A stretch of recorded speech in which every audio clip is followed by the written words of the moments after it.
తెలంగాణ ప్రజల కరువుకు కన్నీళ్లకు శాశ్వత పరిష్కారం కాళేశ్వరం అని బీఆర్ఎస్ వర్కింగ్ ప్రెసిడెంట్ కేటీఆర్ అన్నారు. తెలంగాణ తెరలైపోతే సంకలు గుద్దుకుందామని చూసిన వంకర బుద్ధిగాళ్లకు ఈర్ష్య అసూయ పుట్టించి కన్ను కుట్టించిన వరప్రదాయని కాళేశ్వరం అన్నారు. తలాపున గోదావరి గలగలా పారుతున్న తనువంతా ఎడారై ఎండిన శాపానికి విమోచనం కాళేశ్వరం అని కేటీఆర్ అన్నారు. దగాపడ్డ నేల గోదావరి జలాల కోసం దశాబ్దాలుగా జరిపిన పోరాటాలకు సమాధానం కాళేశ్వరం అన్నారు. శ్రీరామ్ సాగర్కు పునరుజ్జీవం ఇచ్చిన పుణ్యవరం కాళేశ్వరం అని కేటీఆర్ అన్నారు.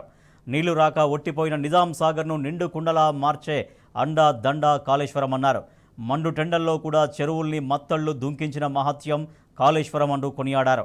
మా తపనకు ఆలోచనకు అన్వేషణకు జల దౌత్యానికి నిదర్శనం కాళేశ్వరం అని కేటీఆర్ అన్నారు. కాళేశ్వరం అంటే ఒక బరాజు కాదని తెలియని అజ్ఞానులకు ఏం చెప్పలేమన్నారు. ఎక్కడో ఒక లోపం తలెత్తడం సహజమని దాన్ని సరిదిద్దుకోగలం అని కేటీఆర్ అన్నారు. రాజకీయ కుళ్ళు కుతంత్రాలను దిష్టి చూపులను తట్టుకోగలమన్నారు. మీ ఏడుపునే మా ఎదుగుదలకు ఉపయోగించుకుంటామని కేటీఆర్ అన్నారు.